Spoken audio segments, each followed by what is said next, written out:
Hello, good morning, good evening, and welcome to Bigg World Cinema. Without further ado, we'll continue with what you're here for. And now that we're monetized, please don't skip the ads. Thank you.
During my first 3 days in Saigon, I stayed in 3 different rooms.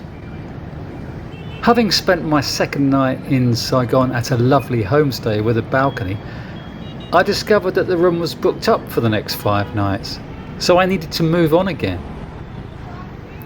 Fortunately, I found another decent place nearby called Cuckoo 2.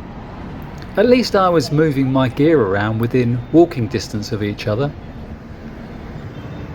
I booked a room on Agoda for 435,000 dong, which is £15 or $18.50. Hotel booking apps are very important in Vietnam, especially if you want to stay in a guest house or a homestay. You might see a place that you like the look of from the street, but if it's a homestay, there might not be anybody about, and if there is, chances are they won't speak English. Even in larger hotels where the workers have more contact with foreigners, their English is still not great. On my booking notes, I'd said I'd arrive at the place at 12 p.m. noon. When I turned up, there was nobody around. But the front door was unlocked, with the frontage being an empty flower shop with the rooms above that. So there was no reception. I shouted up the stairs and the housekeeping lady came down, who spoke no English, and pointed to a sign to use WhatsApp. They had 4 premises, so one of the workers scooted over in 10 minutes, took my money, showed me the room and gave me the entry passwords. When you're staying at a homestay, you just get given the keys or the password and you have to negotiate your own way in. So this is it, and we'll see how I get on. So now I have to close the shutters at the entrance.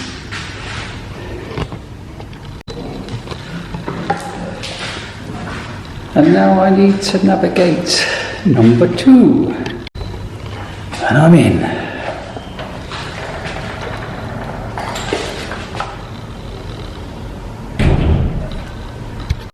Now I need to just walk up 6 flights to the top floor. No escalator. I recently discovered that I didn't shoot any footage of the room itself. I think that must have been because the room had no frills and was quite basic. Had just enough room to put a double bed, a couple of wooden chairs, a small table, plus something to hang your clothes on. There was no fridge or kettle, and the windows had frosted glass. So it felt a bit like a prison cell. But at least you could open the windows. The internet was super fast, however. The router was right outside my door, and I managed to upload a video really quickly. The next day was Friday, and checking the room rate online, their prices had risen by £6, which was annoying. I texted the girl I'd spoken to the previous day, who eventually responded. I said I wanted to extend, and she asked me to go to their main homestay location just around the corner to pay. I told her I wanted 2 nights. So she gave me the room for 420,000 dong, which was cheaper than what I'd paid the previous day, and also a lot cheaper than the new rates online. I didn't feel settled yet in Saigon.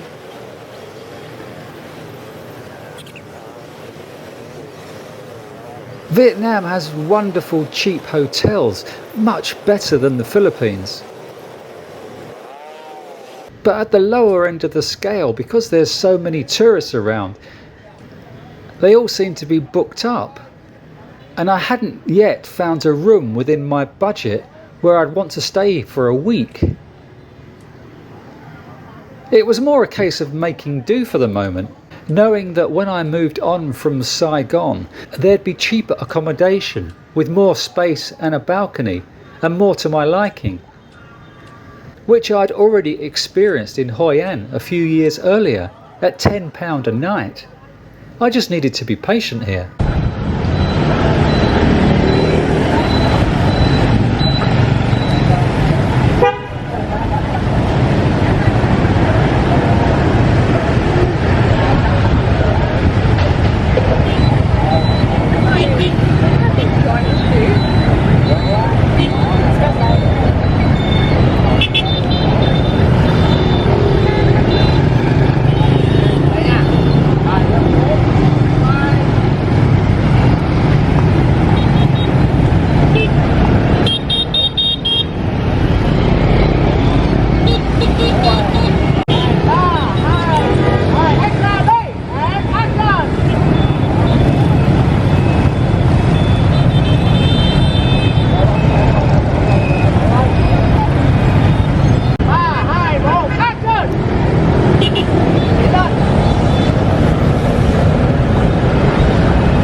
I ended up staying at Cuckoo 2 for a week. Just kept returning to their main homestay to renew and pay my rent every 2 days. After my initial resentment of having to open the shutters every time I wanted to leave the building and punch in a couple of security passwords each time to enter,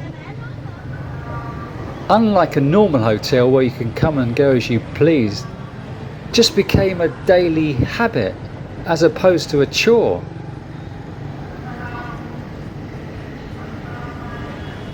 And I grew to really like my room. The bed felt so cozy. I had really good night's sleep there.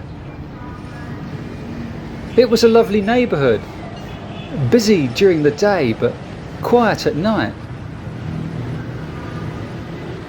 I got into a routine of working all morning, perched on the end of my bed with the laptop on the table. Then I'd nip out for a banh mi or plate of noodles and coffee at lunchtime. and returned to my bedroom to work all afternoon.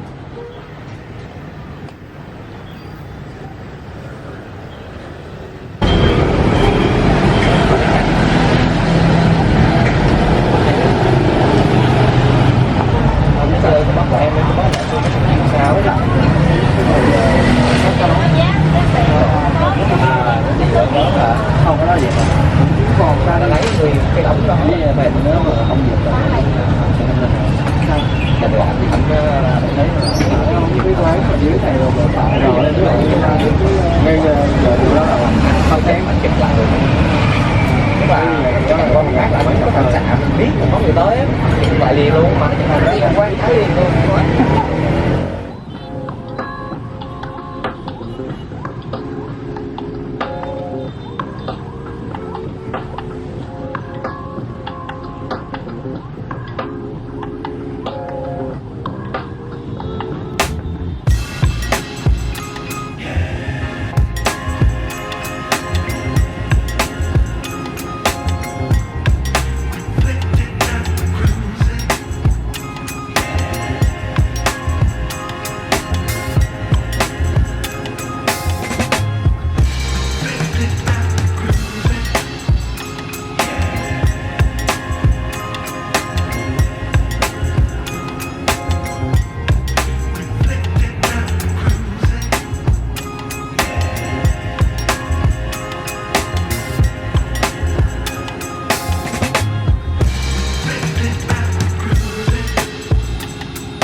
I'd go out again in the evening for supper.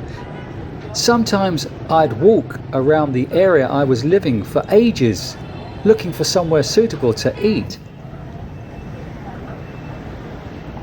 I'd walked along Bui Vien walking street a couple of times during the day, then returned to it one evening to film just after sunset. Don't miss out on quality broadcasting. Please like, share and subscribe to Bigg World Cinema. Thank you.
Even at that hour when the bars were only just opening, it was already too noisy for me.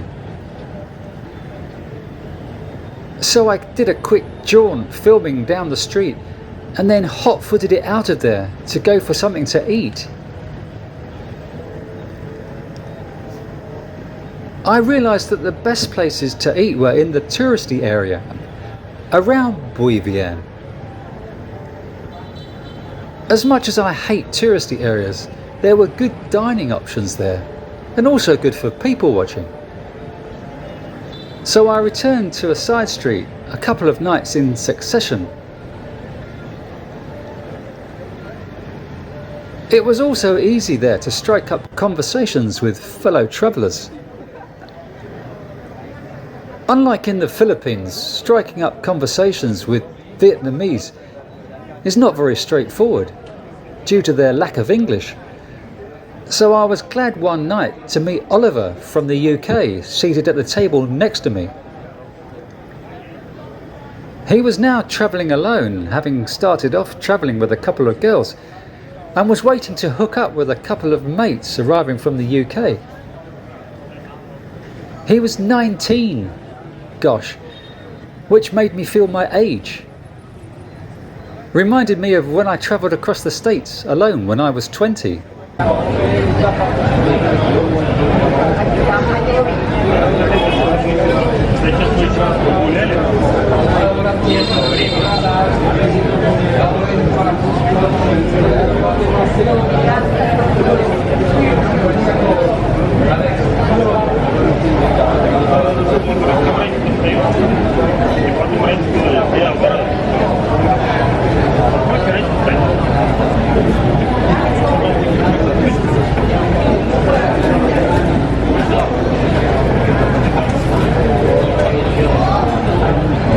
It was great how it was only a 10-minute walk away to my manor, but it was a lot quieter area away from the noise of Vietnam.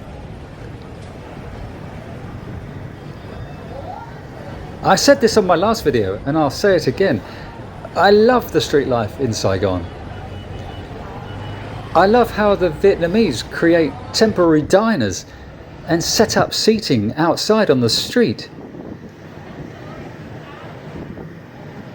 At night time, a row of small tables and chairs would be set up outside the school entrance.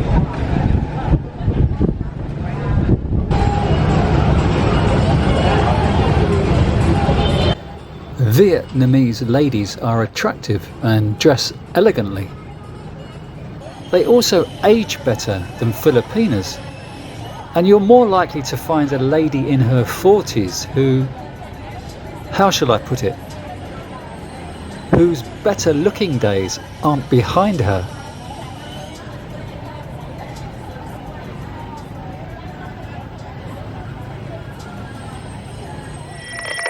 Here at BWC, we are a sharing community. So could you kindly keep Uncle content by sharing this video with your friends? Thank you.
There was a food mart store down the road to where I was staying, where I'd buy mineral water and chocolate biscuits each night, return to my cosy room and be tucked up in bed before the 9 o'clock news.